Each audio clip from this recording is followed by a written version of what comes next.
শিক্ষার্থীরা তোমাদের এসএসসি 2026 এ form fill up কিভাবে করবে এবং ফর্ম ফিলআপ করতে কি কি লাগবে প্রতিটা বিষয়ে এই ভিডিওর মাধ্যমে তোমাদেরকে ক্লিয়ার করে দেব। শিক্ষার্থীরা তোমাদের ইতিমধ্যে কিন্তু এসএসসি পরীক্ষার ফর্ম ফিলআপ নিয়ে নোটিশ প্রকাশ করেছে। তো তোমাদের এসএসসি 2026 এর ফর্ম ফিলআপ নিয়ে জানানো হয়েছে যে এসএসসি 2026 এ তোমাদের ফর্ম ফিলআপ শুরু হবে 31 ডিসেম্বর থেকে এবং ফর্ম ফিলআপটা চলবে কিন্তু জানুয়ারি মাস অনুযায়ী। তবে প্রতিটা স্কুল তারা জানুয়ারি মাসে বেশ কয়েকটা তারিখ নির্ধারণ করবে এবং সেটা স্কুল ভেদে তাদের ফর্ম ফিলআপের তারিখ তারা নির্ধারণ করবে। তো সেক্ষেত্রে তোমাদের স্কুলে নোটিশ দেবে এটা আলাদাভাবে। শিক্ষার্থীরা তবে জেনে নাও তোমাদের এসএসসি 2026 এর ফর্ম ফিলআপটা কিভাবে করতে হবে। দেখো তোমাদের স্কুলে গিয়ে তোমাদের ফর্ম ফিলআপের টাকা দিতে হবে। আরেকটি বিষয় হলো তোমাদেরকে একটা কাগজ দিবে অথবা যেটা ছাত্রছাত্রীর লিস্ট বলে একটা বিষয় থাকবে, সেই ছাত্রছাত্রীর লিস্টটা থাকবে, সেই লিস্টে তোমাকে একটা স্বাক্ষর করাবে।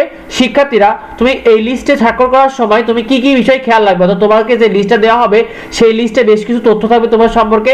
সেখানে তোমার বেশ কিছু বিষয় তোমাকে খেয়াল রাখতে হবে। সেটা হলো প্রথমেই তোমার নাম ঠিক আছে কিনা, তোমার নামের অক্ষর ঠিক আছে কিনা এটা খেয়াল করে দেখবে। তারপর দেখবে তোমার পিতামাতার নামের অক্ষর ঠিক আছে কিনা, নাম ঠিক আছে কিনা এটা খেয়াল করে দেখবে। যদি কোনো ভুল থেকে থাকে অবশ্যই শিক্ষকদেরকে দ্রুত জানিয়ে ফেলবে। শিক্ষার্থীরা তোমার জন্ম তারিখ ঠিক আছে কিনা, কারণ অনেক শিক্ষার্থী জন্ম তারিখটা ভুল হয়ে থাকে। তারপরে দেখবে তোমার সাবজেক্ট কোড, তুমি সায়েন্স কমার্স আর্টস যে বিভাগে পড়ো না কেন তোমার সাবজেক্টে যে সকল কোডগুলো রয়েছে এইগুলো ঠিক আছে কিনা এটা খেয়াল করে দেখবে। কারণ এইরকম ভুলের কারণে পরবর্তীতে অ্যাডমিট কার্ড নিয়ে কিন্তু অনেক বড় অসুবিধায় পড়তে হয়।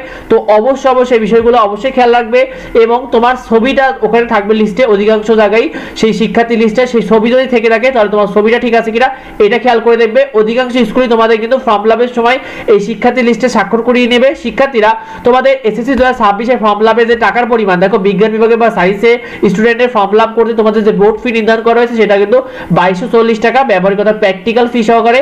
শিক্ষার্থীরা ব্যবসা শিক্ষার্থী যারা কমার্সে থাকবে বাণিজ্য বিভাগে তাদের ফর্ম ফিলআপে বোর্ড ফি নির্ধারণ হয়েছে 2120 টাকা ব্যবহারিক ফি সহ, অর্থাৎ প্র্যাকটিক্যালের যে ফিটা রয়েছে সেটা সহকারে, এবং মানবিকও কিন্তু একই টাকায় নির্ধারণ করা হয়েছে ব্যবহারিক ফি সহকারে। শিক্ষার্থীরা ফর্ম ফিলআপ নিয়ে কিছু গুরুত্বপূর্ণ বিষয়, দেখো তোমার স্কুলের বোর্ড ফির পাশাপাশি তোমার বকেয়া বেতন সর্বোচ্চ স্কুল নিতে পারবে। এর ছাড়া কিন্তু কোনো অতিরিক্ত কোনো তহবিলের টাকা স্কুল কর্তৃপক্ষ কিন্তু নেওয়ার কোনো নিয়ম নেই। সুতরাং তোমাদের এই বিষয়টি তোমরা মাথায় রাখবে। আর ভিডিওটি বেশি করে বন্ধুদেরকে শেয়ার করে দাও যাতে অন্যরা জানতে পারে।